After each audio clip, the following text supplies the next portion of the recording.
Alors elle a fait un costume grec, mais elle a voulu rajouter une touche antillaise, regarde le coup. Oh, elle a fait le costume... le costume gréco-antillais. C'est Madame Rosa qui a fait tous les costumes de la pièce. Madame Rosa, c'est la couturière du quartier. Elle a la boutique Brillance Élégance à côté du bar. Et Madame Rosa, c'est une couturière spéciale. Hein. Ah oui, elle est spéciale. Elle coupe pas. Elle scratch. C'est une scratcheuse. Alors l'autre jour, elle m'a fait péter de rire parce que elle est allée acheter les costumes, les tissus pour les costumes de la pièce à Limoges, tu sais.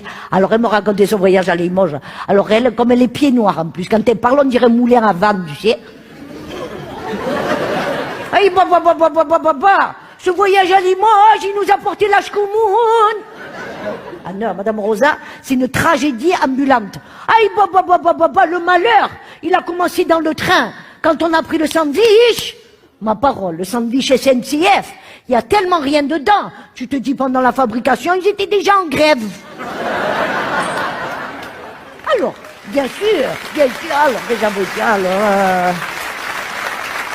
moi, je dis le wagon restauration, il faut qu'il écrive en 2 mots. Restons d'un côté, ration de l'autre. Alors, qu'est-ce que ça veut dire? Avec mon mari Maurice, on était mort de faim. La vérité, on était mort de faim. On a dit, on va prendre le plat de résistance. On a pris le couscous poulet merguez. Ma parole, le poulet dans la barquette. Encore, je le cherche.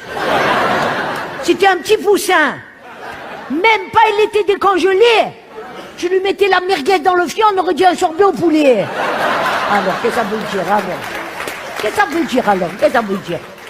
Avec Maurice, on était mort de faim. Attention, on n'a rien dit, hein. La petite, elle avait sorti trop tôt du micro-ondes. Qu'est-ce que tu veux faire? On va pas leur faire des reproches à la SNCF. Pour une fois qu'ils prennent de l'avance, alors. Ma parole, la vérité, avec Maurice, on est sorti du train mort de faim. On a dit, on arrive à Limoges. Dans le premier restaurant qu'on tombe dessus, on rentre dedans. Grâce à Dieu, Dieu bénisse. Merci mon Dieu. On est tombé sur le plus réputé de tout Limoges. Ma parole, un gastronomique. Comment je vais faire pour parler, moi, maintenant? Ma parole, le gastronomique, tu peux y aller les yeux fermés, hein, mais alors le porte-monnaie bien ouvert, hein. À peine on s'assoit, mon mari, il est venu blanc comme un singe. Je me suis dit, ça y est, Maurice, il a lu les prix sur la carte. Il me dit, Rosa, la mienne de carte, jamais elle voudra suivre. Elle va faire une attaque. De bleu, elle va tourner à violette. J'ai dit, laisse tomber Maurice, on va prier pour qu'elle reste muette. Ma parole, la vérité, je l'ai rassuré. Il a pris la carte. Il a regardé, il a pris le turbo pleine mer. Tu as compris, le turbo pleine mer.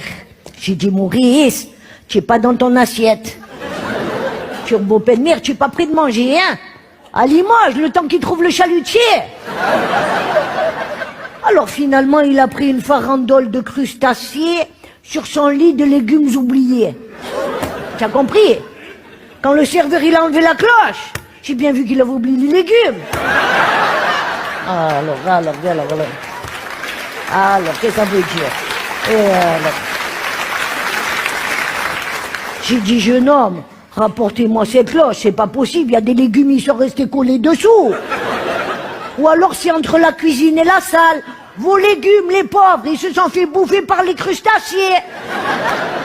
Ma parole, et alors dans la farandole, il manquait du monde, hein? Qu'est-ce que ça veut dire? Qu'est-ce que ça veut dire? On était venus pour manger, pas pour faire une kémia, non? Ma parole, on est arrivé au dessert avec Maurice, on était mort de faim. La vérité, mort de faim. J'ai dit, laisse tomber, on va se caler avec le dessert. On a pris 4 bananes flambées. Chacun. Mais jamais on n'aurait pensé qu'ils allaient flamber les prix avec. Ma parole, la vérité, ce voyage à Limoges, il nous a porté la schkoumoun. La schkoumoun. Mon mari, il n'a rien digéré, ni le repas, ni l'addition. Tu me diras, Maurice, ça fait 50 ans, il ne digère plus. La vérité, 50 ans. ma parole. Depuis l'Algérie, Maurice, il a toujours eu des problèmes de côlon. J'ai donné 3 conseils à notre équipe de France. Oui, je leur avais dit en 1. Quand ils vous feront le haka, répondez-y-leur en faisant la danse du canard. Parce que même si ça les impressionne pas, au moins ça va les déconcentrer. Oui. En 2, j'avais dit avant le match, mangez un gros aïeul, ils tomberont comme des mouches. Et en 3, j'avais dit pendant les mêlées, surtout ne vous relâchez pas. Pas de gaz. Pensez à votre coéquipier. C'est lui qui a la tête derrière entre vos fesses. Ils m'ont pas écouté, monsieur, dame. Ils ont perdu, ils se sont tous asphyxiés.